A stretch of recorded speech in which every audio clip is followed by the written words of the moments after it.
menguji aspek formil dari pra peradilan. Sementara diatur juga di Peraturan Mahkamah Agung Nomor 4 Tahun 2016 tentang larangan peninjauan kembali putusan pra peradilan. Nah, di aturan tersebut menyebutkan tentang bukti yang ingin ditanyakan.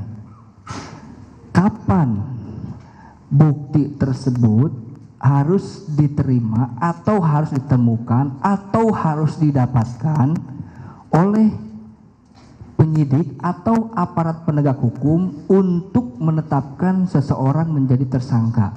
Apakah alat bukti tersebut didapatkan setelah penetapan tersangka atau sebelum penetapan tersangka?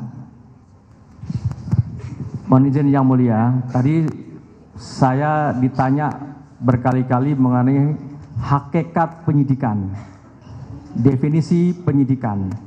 Hakikat penyidikan itu ada dua tadi yang saya sampaikan, yaitu adalah penyidik harus mencari alat bukti dan menemukan alat bukti. Dan dengan minimal dua alat bukti tadi dijadikan sebagai dasar untuk menetapkan tersangkanya. Maka tentu alat buktinya ada dulu. Alat buktinya ditemukan dulu. Dua alat bukti temukan dijadikan sebagai dasar untuk menetapkan tersangka. Demikian jawaban saya yang mulia. Berarti alat bukti tersebut harus ada dulu, lalu ditetapkan seseorang menjadi tersangka, ya ahli? Iya, dua alat bukti. Ya. Dua alat bukti dulu baru ditetapkan jadi tersangka. Oke. Sekarang kembalikannya, apabila alat bukti tersebut didapatkan setelah seseorang ditetapkan menjadi tersangka, apakah hal tersebut sah menurut hukum atau dilarang menurut hukum?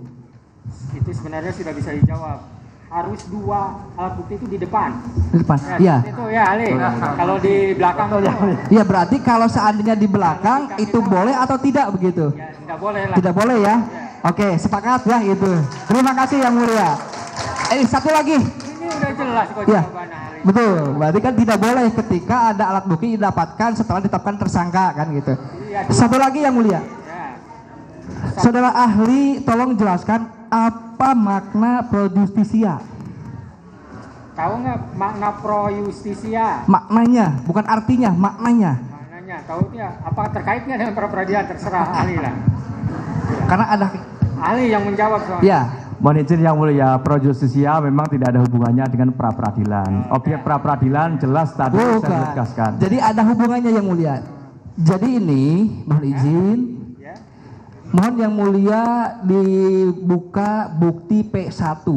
Apa mau ditanyakan aja ke ahli? Oke, makanya pro justisia ya dalam daftar pencarian orang itu berdasarkan laporan polisi nomor LP garis miring 953 garis miring B garis miring 8 Romawi garis miring 2016 garis miring JBR garis miring Res CRB Kota. Pertanyaannya apa? Nah, sebentar yang mulia, kita sandingkan dulu. Jadi di dalam pemberitahuan dimulai penyidikan yang diterbitkan tahun 2014, terus surat perintah penangkapan itu berdasarkan laporan polisi nomor LP 953 garis miring B garis miring 8 Romawi garis miring 2016 garis miring JBR garis miring CRB Kota. Pertanyaannya, ini LP-nya dari dari SIUM, dari Res Narkoba, dari Lantas. Sementara di dalam DPO itu jelas ada Res CRB Kota. Apakah kelalaian tersebut atau kesalahan tersebut atau sejenisnya bisa dibenarkan oleh hukum? Karena pro justisia adalah jelas-jelas menyangkut harkat dan martabat manusia, pembatasan hak asasi manusia. Tadi antara laporan sama ini penetapan itu beda, bentuk beda itu ya, terkait itu. Apakah bisa berpengaruh pada ketidakabsahan penetapan tersangka? Mohon izin Yang Mulia, yang menetapkan tersangka itu siapa? Penyidik yang mana? Penyidik yang mana? Jadi kita berbicaranya satu rangkaian peristiwa, Pak.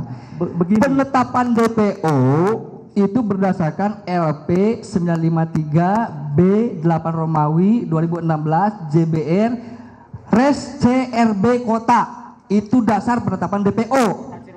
Ya, Reskrim Polres Cirebon. Reskrim, bukan narkoba ya, gitu. Tetapi di dalam penetapan tersangka, surat perintah dimulainya penyidikan itu berdasarkan nomornya sama, tapi nggak tahu ini dari reskrim atau dari narkoba atau dari lantas, tidak ada kejelasannya. Jadi tidak ada Res Cirebon Kota ini. Mohon izin Ini Yang Mulia. masalah hak asasi manusia pembatasannya gitu. Saya sudah memahami apa yang saudara ingin tanyakan dan ingin minta justifikasi saudara, tapi saya ingin menyampaikan objek pra peradilan ini adalah terkait dengan penetapan tersangka oleh penyidik Polda Jawa Barat. Saya tidak bicara substansi. Yang menetapkan tersangka adalah siapa? Penyidik Polda Jawa Barat. Yang tadi saudara sampaikan dalam ilustrasinya adalah Polresta. Supaya ini clear Yang Mulia, supaya ini clear. Oleh karenanya, dalam kaitannya dengan penetapan tersangka yang dilakukan oleh penyidik Polda Jawa Barat, selama penyidik Polda Jawa Barat mendasarkan pada minimal 2 alat bukti yang tadi sudah saya jelaskan, maka sah penetapan tersangkanya. Demikian jawaban saya Yang Mulia. Saya tidak bertanya penetapan tersangka Yang Mulia, mohon izin. Ini masalah administrasi, hukum acara, dan saudara diundang di sini oleh termohon untuk menjelaskan ahli Anda di sini, keahlian Anda. Jadi, ketika ada salah penulisan dalam surat pro justisia untuk membatasi hak asasi manusia, itu diperbolehkan atau tidak? Sederhana, kalau boleh apa dasar hukumnya, kalau tidak boleh apa dalilnya, begitu. Pendapat ahli gimana? Sudah. Yang Mulia, jadi saya tidak menilai soal masalah administrasi. Ya. Soal masalah proses administrasinya itu bukan saya. Saya ingin menyampaikan dalam forum ini adalah soal masalah objek pra peradilannya. Ya, objek pra peradilannya tadi sudah saya sampaikan. Jadi formil nggak boleh administrasi, material nggak boleh, gimana? Udah. Pendapat ahli seperti itu jangan dipaksakan. Udah ya, cukup ya. Termohon.